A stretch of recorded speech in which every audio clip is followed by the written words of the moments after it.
Welcome to another weekly market insight where we sift through the noise to get to the signal to give you actionable advice so you can make informed decisions. Joining me this week is Chris Arends, lead analyst at Gatewood Wealth Solutions, and our new sign.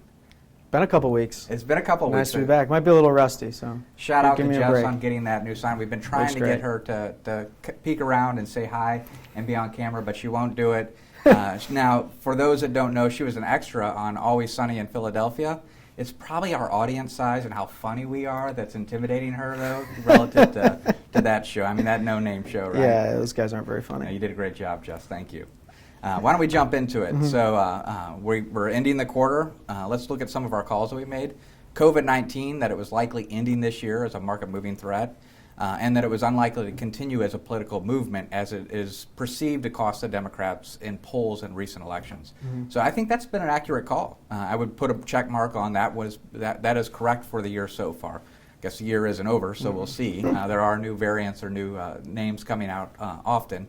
Monetary policy. You want to cover monetary policy? Yeah, they're forced to tighten. Inflation was a little bit stickier than they thought, not stickier than we thought, but they've been forced to kind of walk back everything they've been saying. We originally thought we'd only see a few rate hikes up the year. Now we're talking 8 or so is what's being priced in. The market is actually pricing in a 75% chance of a 50 basis point raise at the next May meeting. So the market's starting to price in pretty aggressive rate increases. And we've been seeing this week a few Fed members coming out and trying to talk down the market a little bit after this recovery and saying, well, we really do need to start rolling off this balance sheet and really start tightening a little bit sooner. So I think it's yet to be determined, but I think we've been spot on the inflation so far. We said that it would die down in Q4, continues to go on. A lot of blame being put on Putin and Ukraine. We'll get into that here in a little bit. Maybe the 3 pending rate hikes is not right, but let's see. Let's see how aggressive they are. They tend to talk strong and then end kind of weak on those. And our 10-year Treasury yield call was for the year at ending at around 2.5. We're at 2.6 now. So that move up has really happened quickly, and we were prepared for that because of our view that would happen. So our bonds have done better than the market. Great. Let's pop in here and look at the price points for dollar cost averaging. This is as of Tuesday. I know that the beginning of the market this morning has been fairly red and deep, but we certainly have come off that bottom. We're back over the 50-day and the 200-day. If that 50-day crosses through that red line, that would be the golden cross. We talked about the death cross a couple of weeks ago on how that's a horrible sounding omen and is by math is always going to be predictive of recessions. Will always happen because of that, but you shouldn't act on that as a signal because there's plenty of times where it just moves on and passes through. Why don't we get into inflation, because I think that was a big theme for this quarter. Definitely higher, definitely not transitory, where we got up to 7.5% or over 7.5% when we're just looking at the consumer price index. And a lot of the current administration is now saying, well, the inflation is being caused by Putin. And on to the right, there is a slide from the Heritage Foundation. This is certainly not an unbiased or non-political movement. It's a very much a right-centered organization. And they're showing, I think, well, that the inflation trends were already there. Probably a little bit of an increase since the Russian invasion, but the trend line holds. Now, it would also be disingenuous, in the way that the Heritage Foundation is using it is probably a little disingenuous to blame it all on the Biden administration. Just as much as it's not all Putin's fault, it's not Biden's fault. Prior to him coming into administration, the Trump administration and the Republican-controlled House or Senate had pushed through major spending bills. It's monetary policy that's driving this inflation and will continue to drive inflation. Are you saying the media got something wrong? Well, I tend to just say whatever the opposite of the media is, and your track record will probably be pretty good. Yes. Have you changed any of your views about, we said we thought we'd see some easing up by the end of the year with supply. I know these current rate increases aren't going to do much, at least at the current pace they're talking. I think the geopolitics is not helping the inflation. I would say there's probably a 20% premium on energy.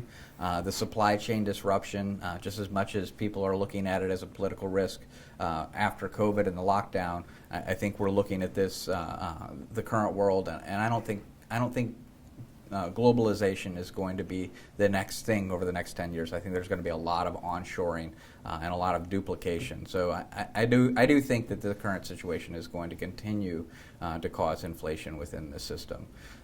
Whether Ukraine, hopefully it does die down and we move on and we start to see some of that energy price come off.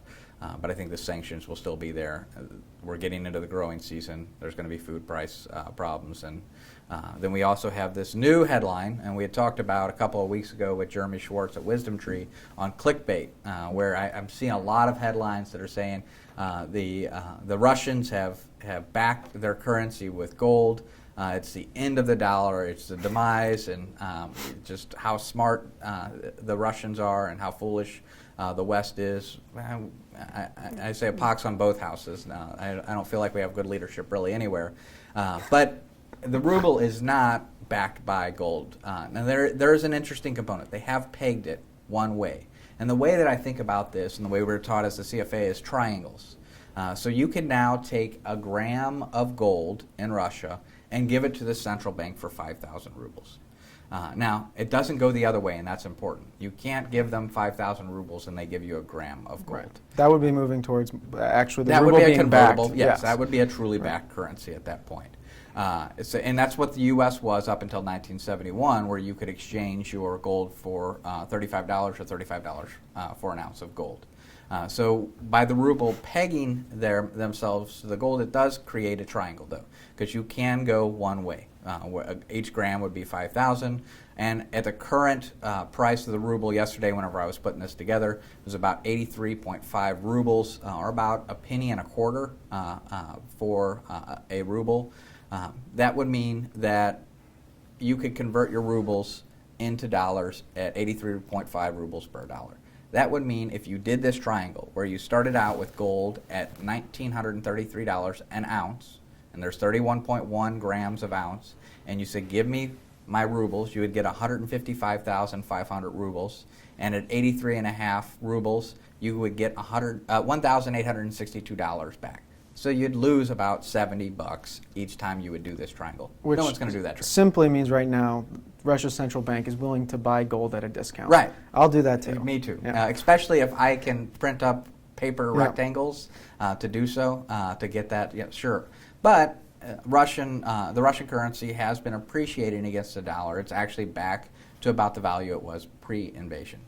If it was to continue to strengthen, so if you could convert and go back, people would be playing this because they could gain $70 by going the opposite way on the triangle. You can't go opposite, but if the ruble was to strengthen, you could then work this triangle. And let's say it's 75 rubles to a dollar. You would get the $1,933 ounce of gold, make the conversion, and be able to get $2,073 back. And people would play that all day long, and then it would drive the price to parity across this triangle. Now, what I think Russia is trying to do is, by using their oil and saying you cannot buy our oil if you're a NATO country with euro and U.S. dollars, which makes sense because those two central banks and the political powers behind them seize their FX. So they would essentially be giving you charity if they were to do the oil. They said, you got to buy it in ruble. Well, that's put the upward pressure on ruble because they're selling it at a discount. So you could exchange your dollars for rubles and buy oil at a discount if you're willing to take the political heat for doing something. Plenty of countries that are willing to take that political heat. I think the risk comes, and what they're trying to do, whether they're successful or not, is yet to be determined. I think that eventually all of this will come to parity anyways, is that if that ruble would to strengthen, where you could make that money by going through the triangle, that essentially would cause gold to flow from the NATO countries into the Russian central bank. And that could put a squeeze on the London exchange where a lot of the gold is held, and you have that convertibility from dollars to gold, move it over to the Russian bank, and then play that triangle again. And I think that's the kind of goal that Russia is trying to play. It's not checkmate. If this is a chess game, it's certainly not checkmate. It's an interesting move that they have. It makes it a little bit more difficult to put downward pressure and use FX currencies as a strategy in this, but probably not going to happen, at least not in the short term. The dollar has plenty of things that could be done to help back it. There's enormous, just as much as they're backing theirs with oil, There's plenty of food here in the U.S., and it's actually at short supply with Ukraine being on. So I think that's the actual goal here, though, is to have a chess move that sets up a unique situation. So probably more clickbait. Chris doesn't want to touch it. No, I don't. It's changing quickly. I don't know if they're going to pull away their peg eventually in the short term, Right, and then we're outdated immediately. Right. But something happened with the yield curve? Yes, the yield curve inverted, meaning that the 10-year interest rate that you get is actually lower than the 2-year Treasury rate that you'll get. So I actually saw, before getting into this chart, I did see a very famous trader on TV saying, now why would you ever buy the 10-year? You get less yield. He didn't understand duration, which is if you think rates are going to go back down, you don't just get the return from your yield on your bond, you get price appreciation. Now you're not going to get that in your 2-year bond, which is paying a higher yield. It isn't today, but it was last week. And you would buy the 10-year, rates go down, you get a price appreciation in your bond. So there is a view that people would still be buying those bonds if they think rates are coming back down. Right, and that could be a possibility because the yield curve has 100% accuracy. Now, that doesn't mean it can't be 85%, but it's been a very accurate predictor of a recession. Mm-hmm. And if we just look back through a couple examples, LPL put this together going back to the 80s, and the yield curve, of course, is not the only thing at play here. One of the examples is 2019, inverted briefly, and then had COVID lockdowns, which did the yield curve cause the recession there? Well, I mean, the market can be a crystal ball. Yeah. Maybe it could see the lockdown. I remember we were talking about the yield curve, and we thought that it would not actually continue with its 100% accuracy because we thought that a recession was unlikely based on just the yield curve alone. But the market is, I think, starting to price this in. Here, if we look at that yield curve where the red circle is the Fed fighting inflation, where they're trying to raise the front end of that curve. And in the back end, one of the reasons that you would see that 10-year lower than the 2-year is because they think a recession is coming. And maybe it's not in the next 2 years, but if it's in the next 5 years, then you definitely want to be further out on the curve because rates will ultimately go lower and you'll get that duration premium.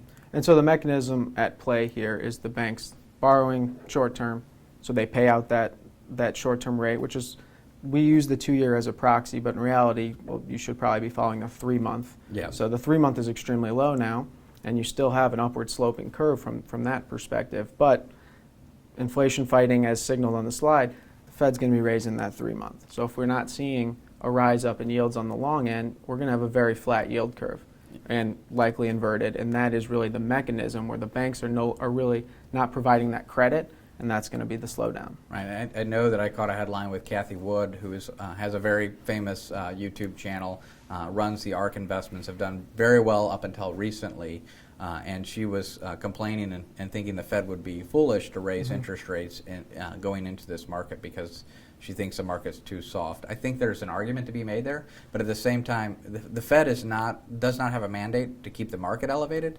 It has a mandate for unemployment and inflation, and inflation is very high. They need to raise the rates, but I think the yield curve is going to be an accurate indicator this time that we are going to have a recession.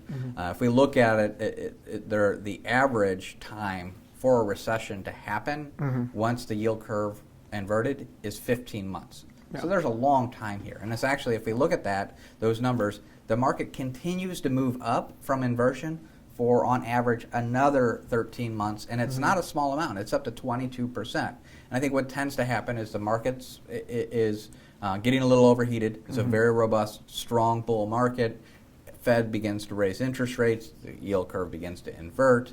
And that starts to slow some loans down, but there's a lot of momentum behind, and it takes time for the banks to finally really start to slow and cause a slowdown in credit creation, and then that's ultimately what causes the recession. And that's why on this slide, under the 0 mark is the inversion, and when you see those inversions before the gray lines, which is recession, the bonds are staying inverted for 6 months, 6 to 12 months. So you have these inversions, and that's that mechanism playing out where the banks are pulling back credit. So not as simple as just saying, well, last week we inverted quickly, means recession's coming. If we start seeing that prolonged, we know. We know that a recession's coming, and it's the mechanics of the money system. So there's a lot of things in credit that we're following, from high yield bonds, overall money supply, consumer credit. There used to be a great thing to follow, which was the TED spread, which was just looking at how much the banks would charge each other versus the treasury rates, because that would show you how desperate or how much the banks are willing to pay for cash at that moment.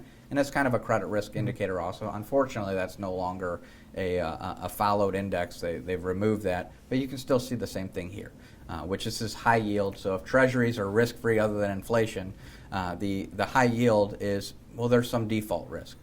Am I loaning money to a company that is not going to be able to make a payment because of a recession? If so, I want a higher interest rate. And you start to see those spreads of that high yield move up, and that's what we're looking here. And then if we compare these two and we go back to 2008, we can see that red line where it's the inversion of the yield curve. So it's negative. Now the recession doesn't happen later, and we can actually see the yield curve had gone positive prior to the recession. But notice that the credit starts to increase as well. So what we think is happening is, as the banks slow their loaning, maybe even calling. I remember a lot of people had loans backed by their accounts with us, and the banks were actually calling the money because they were so desperate to need it. Well, that's going to increase the credit spread. So that's what we're going to be looking for. Right, and it's not happening yet, right? It's so the credit, we've actually saw credit spreads going up as the invasion happened in Ukraine, and risk of recession was high, and then was actually pulled back since then. And for your example, it does, forward-looking, it does start to predict when times are getting rough, heading into the recession. So we'll be looking at the credit spreads and a few other things as well. If we look at inversion, this is just another way to look at it. This is market performance after inversion. You have ups and you have downs, but for the most part it tends up, and we'll be watching to try to position well for a recession. I would say that it's probably closer to that. If we look at the 15-month average, it's been as early as 6 months and as late as 18 months. I think it's going to be closer to that 6 months, because we're just not coming out of a very strong economy with a lot of momentum behind it. So the question really is, what are we going to be doing? Once again, watching the money supply. It has been contracting, so we're starting to see the effects of that inversion likely on the banks and the money supply. Tend to be more defensive in your securities, so we'll be looking at low volatility, value orientation. And the other question is, what is defensive? Is traditional defensive going to be defensive this time? That's really the ongoing discussion that we're having daily. Well, we've seen energy perform well in this environment, and that tends to be more of a cyclical component. But we'll be looking at our technicals, because that really does indicate where money is flowing, and what it's kind of anticipating will hold up.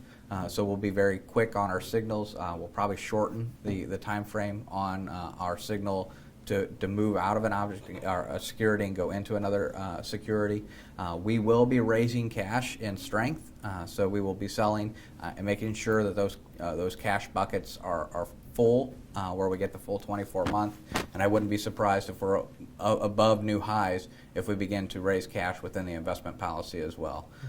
We're looking at other things like gold, especially with the inflation risk that is still there. Now, I think the Fed would welcome a small, mild recession to try to dampen some of that inflation. Whether they get that or not really will depend upon supply chain, as well as labor markets, which are all still tight. And I don't know that a mild recession is really going to solve that, but I think that they wouldn't mind a mild recession here, and then they'll probably act very, very quickly, similar to the way they did in 2020.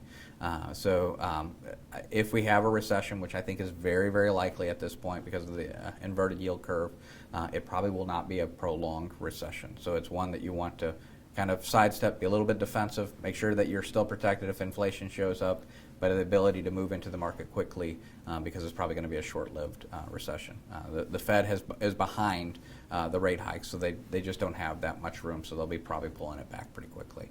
I think Kathy Woods will not be the only one saying, why are you raising interest rates? Anything you want to add to it? No, that was a good summary. Well, we really appreciate you tuning in. We will be here next week. Sorry that we didn't let you know that we were going to be out the following week.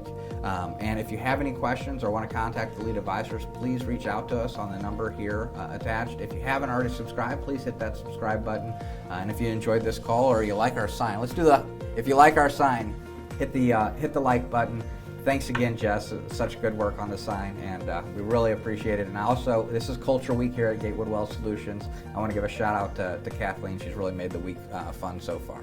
All right, thank you.